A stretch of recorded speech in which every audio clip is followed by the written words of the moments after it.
الحمد لله نحمده ونصلي على رسوله الكريم أما بعد. அருமையானவர்களே, நாம் இந்த உலகத்திலே மனிதர்களாக படைக்கப்பட்டிருப்பதனுடைய நோக்கம் என்னவென்றால், நம்மை படைத்து பரிபாலித்து போஷித்து பாதுகாக்கக்கூடிய எல்லாம் வல்ல அல்லாஹ் தஆலாவை அறிந்து புரிந்து அவனை வணங்க வேண்டும் என்பதற்காகத்தான். அந்த அல்லாஹ்வை நாம் பார்க்க முடியாவிட்டாலும் அவனுடைய அந்த அத்தாட்சிகளை, அவனுடைய படைப்புகளை நாம் சிந்தித்து அதை சிந்திப்பதன் மூலம் ஏற்படக்கூடிய ஒரு அறிவு ஆற்றலின் மூலமாக அவனை புரிந்து வணங்க வேண்டும் என்பதற்காகத்தான் உலகத்திலே நாம் மனிதர்களாக படைக்கப்பட்டிருக்கின்றோம். அல்லாஹ் தஆலாவை நாம் பார்க்க முடியாது என்றாலும் அவனுடைய அத்தாட்சிகள் உலகத்திலே நிறைய இருக்கின்றது. அவைகள் அனைத்தையும் தனது திருமறையிலே அல்லாஹ் கூறியவைகளெல்லாம் நீங்கள் சிந்தித்து பார்த்தால் எனது வல்லமையை, எனது ஆற்றலை புரிந்து கொள்ள முடியும் என்று கூறுகிறான். அவனுடைய ஆற்றல்களை கூறக்கூடிய பல வசனங்கள் தனது திருமறையிலே அல்லாஹ் கூறியிருக்கிறான். அதிலே சூரத்துல் பக்ராவிலே வரக்கூடிய ஒரு வசனம், அந்த வசனத்திலே 7 விதமான விஷயங்களை கூறி இவைகள் அனைத்தையும் நீங்கள் சிந்தித்து பாருங்கள் என்று கூறுகிறான். அதில் 4வது விஷயம் என்னவென்று சொன்னால், வானத்திலிருந்து மலையை இறக்கி அதன் மூலமாக இந்த பூமியிலே காய்ந்து போயிருக்கக்கூடிய நிலத்தை பச்சை பசுமையாக ஆக்குவது. இந்த மலை நீங்கள் சிந்தித்தீர்கள் என்று சொன்னால் என்னுடைய வல்லமை ஆற்றலை புரிந்து கொள்ள முடியும் என்று அல்லாஹ் கூறுகிறான்.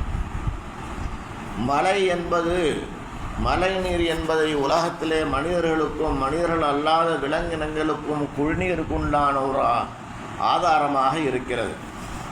அதுபோல விவசாயத்திற்கு உதவி புரிகிறது, நிலத்தடி நீர் மட்டத்தை உயர்த்துகிறது, காற்று மாசுபடுவதை தடுக்கின்றது, அதோடு சுற்றுப்புறச் சூழலை சமநிலைப்படுத்துகின்றது. இதுபோல பல்வேறு விதமான நலன்கள் இந்த மழை நீரின் மூலமாக இருக்கிறது.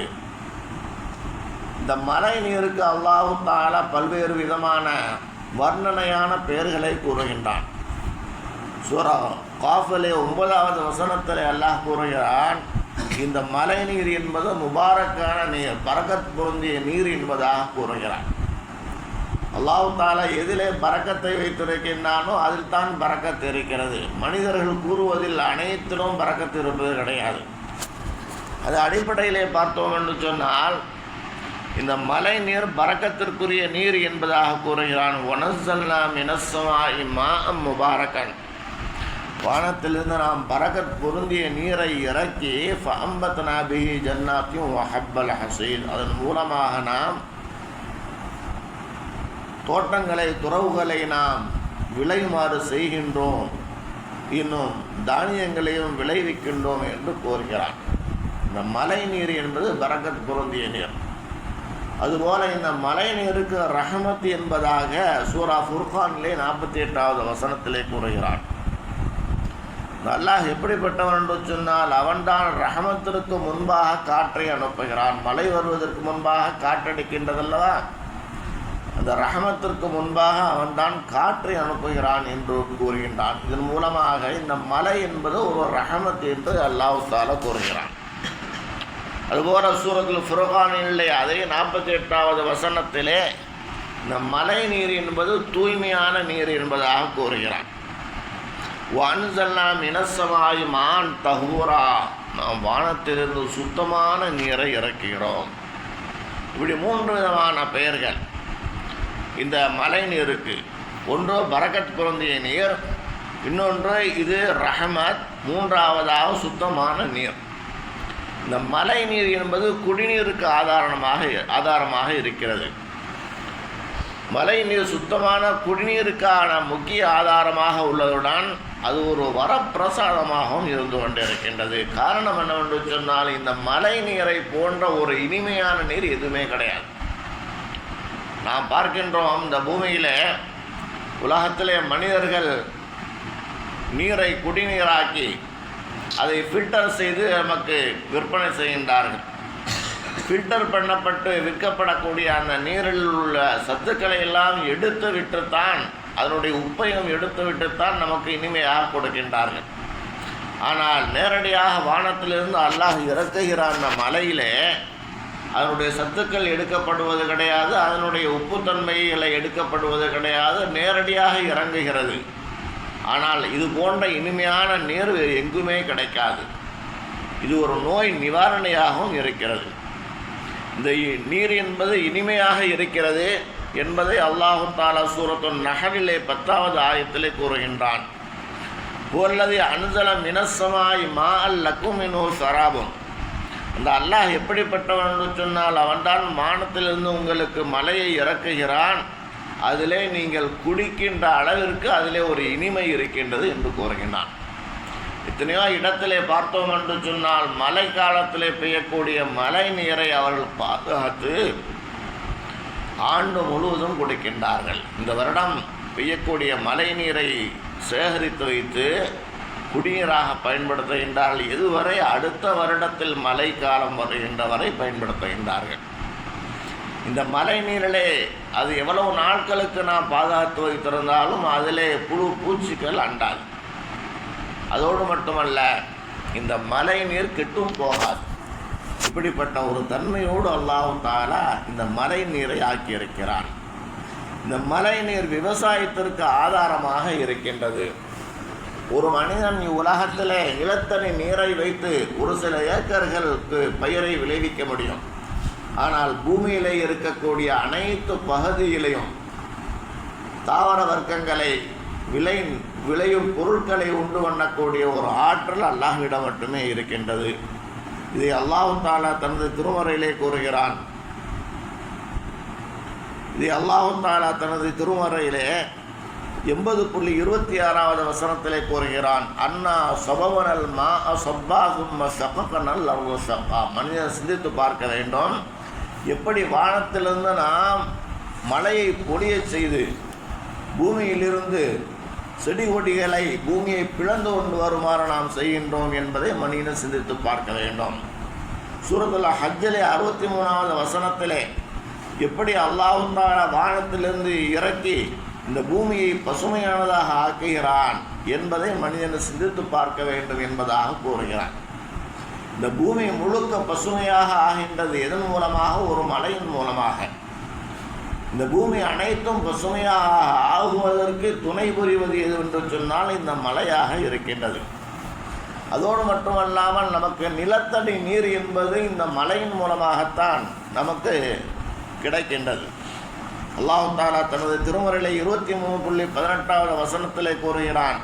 நாம் வானத்திலிருந்து மலையை இறக்கி ஃபஅஸ்கன்னாஹு ஃபில் அர்ள், அதை பூமியிலே நாம் தங்க வைக்கின்றோம் என்பதாக கூறுகிறான். வானத்திலிருந்து மழை பொழியவில்லை என்று சொன்னால் நமக்கு நிலத்தடி நீரே கிடையாது. உலகத்தில் யாராவது வானத்திலிருந்து பொழியக்கூடிய மழை நீரையும் பூமியிலிருந்து கிடைக்கின்ற நிலத்தடி நீரையும் விடுத்து ஏதாவது ஒரு நீரை அவர்களால் உருவாக்க முடியுமா என்று சொன்னால் நிச்சயமாக முடியாது.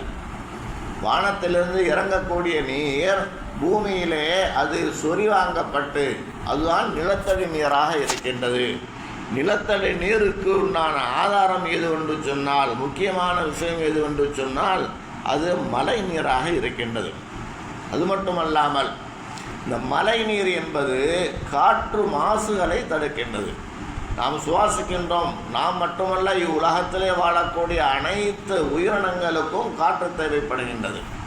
இந்த காற்றிலே மாசடைந்த காற்று, தூசிகள் கலந்திருக்கக்கூடிய இந்த காற்றை சுத்தப்படுத்தக்கூடியது எது என்று சொன்னால் மழையின் மூலமாக இந்த காற்று சுத்தமாகின்றது. அதோடு மட்டுமல்லாமல் இந்த மண் சுத்தமாகின்றது.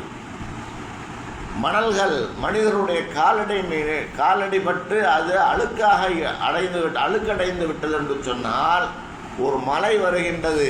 அந்த மணல்கள் மீது இருக்கக்கூடிய அந்த மாசுக்களை எல்லாம் அந்த மணல்களுக்கு அடியிலே கொண்டு போய் சேர்த்து விடுகின்றது. அதோடு மட்டுமல்லாமல் மழை வருவதற்கு முன்பாக காற்று வருகின்றது. மழை நீர் வருவதற்கு முன்பாக காற்றை அல்லாஹ் தஆலா சுபச்செய்தியாக அனுப்புகின்றான். அந்த காற்றை இந்த பூமியில் இருக்கக்கூடிய தூசுகளையும் கழிவுகளையும் அழித்து கொண்டு சென்று விடுகின்றது. இப்படியாக பார்த்தோம் என்று சொன்னால் இந்த பூமியுடைய சுற்றுப்புற சூழலை பாதுகாப்பதிலே மழை என்பது மிகவும் முக்கியமான ஒரு பங்கு வகிக்கின்றது. இவைகளெல்லாம் நீங்கள் சிந்தித்து பார்க்க வேண்டும். அல்லாஹ் தஆலா இவைகளெல்லாம் ஒரு மனிதனுடைய எந்த விதமான ஒரு முயற்சி இல்லாமல் அவன் கொடுக்கின்றான் என்று சொன்னால் அவனுடைய ஆற்றல், அவனுடைய சக்தி எப்பாற்பட்டது என்பதை மனிதன் சிந்தித்து பார்க்க வேண்டும். இந்த மலையை நாம் பெற வேண்டும் என்று சொன்னால் என்ன செய்ய வேண்டும், அதற்குண்டான வழிகள் என்ன என்பதையும் அல்லாஹ் தஆலா தனது திருமறையிலே பல இடங்களிலே சொல்லி காட்டுகின்றான். சூரத்துல் ஜின்னுடைய 16வது வசனத்திலே அல்லாஹ் கூறுகிறான்,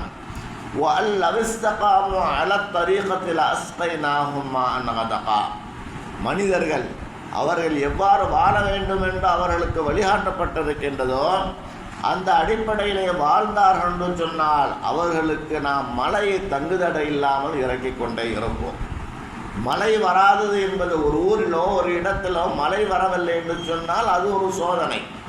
மழையை பெறுவதற்கு நான் என்ன செய்ய வேண்டும், அந்த பகுதியிலே வாழக்கூடிய மனிதர்கள் அல்லாஹ்வுடைய தூதருடைய கட்டளையை ஏற்று நடந்தார் என்று சொன்னால் அபரிமிதமான மலைகளை அல்லாஹ் தஆலா அந்த இடத்திலே இறக்குவார். அது மட்டுமல்லாமல் ஒரு மனிதன் செய்யக்கூடிய பாவங்கள் என்பது மழை பெய்வதற்கு தடையாக இருக்கின்றது.